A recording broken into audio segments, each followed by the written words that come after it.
Hey guys, welcome back to Backpocket Game Reviews, and today we are going to review Mafia 3. So, Mafia 3 was a game I stated earlier in the year after seeing a lot of the direction they were taking it and how they made it look like the Italian Mafia wasn't a really big focus in the game. I had stated that I was slightly nervous about how it was going to come out, or it was a game I was very skeptical on, for better wording. That has all been put to rest. This game has been fantastic. They did a beautiful work on the story in this. It's really impressive how well they captured the feeling of the 60s. Even the racism at the time. Your protagonist, your main protagonist's name is Lincoln Clay. And you are going to have to deal with cops eyeballing you, people on the street saying derogatory things to you. I mean, they really tried to capture similarly to how this area would have been at this time, which is based off of New Orleans. The cars from the 60s in the game, they all look fantastic and drive really well. They sound terrible. They sound like a tin can rattling. That would probably be one of the big downfalls to the game. Also, there's a lot of bugs. Not really like game-breaking bugs, but the game will crash randomly on you. It's never been in actual gameplay. It's always been like right after a cutscene or during a load screen that it's done it to me. So it is completely open world. It is a giant sandbox-style game, much like Grand Theft Auto is, but it's a lot more story-driven than what Grand Theft Auto is. So there's going to be all these different crime bosses in these areas that you're going to have to go around, and you're going to dethrone them, slowly working your way up to the main crime boss, which I will avoid any spoiler territory on why you are going after him. You are going to have a lot of different weapons in your arsenal to choose from as well. However, you can only carry 2 at a time. You're going to have different people that you can actually call in to either deposit your money, so that way the money you're carrying on you, if you die, part of it gets taken. Yeah, so always make sure you're depositing that.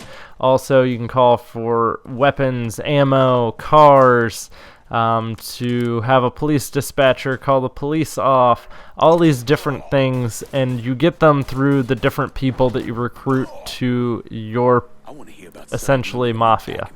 The Italian Mafia does play a part in this, and there is at least one returning character, which I will not talk about just in case you were a fan of Mafia 2, because that'll be your one big tie-in, is this character.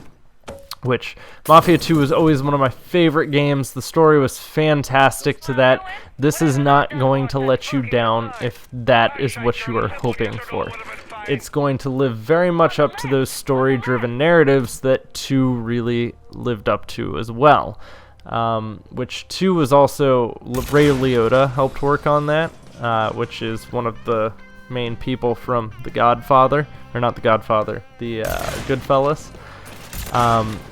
I don't believe he played any part in this one, but it is fantastically well done. The cutscenes, graphics, like when you look at the faces, it is really, really impressive. I don't know if they borrowed from the technology that LA Noire used, but it is fantastically well done. This game also has probably the best voice acting I have heard out of a game this entire console generation. Now, the only really sad downside here is this game is probably going to get overshadowed drastically by Gears of War.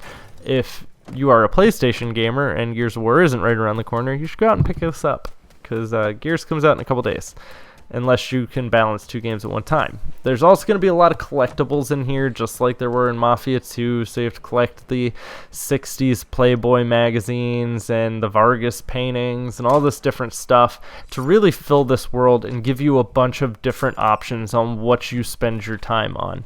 None of it feels like a waste. It all feels meaningful and progressive to the story, so I didn't feel like I was ever wasting my time. You are going to be doing a lot of stealth work, unless you are just awesome with a gun, because you can set aim assist to off, which I did, and I learned to be a lot more stealthy.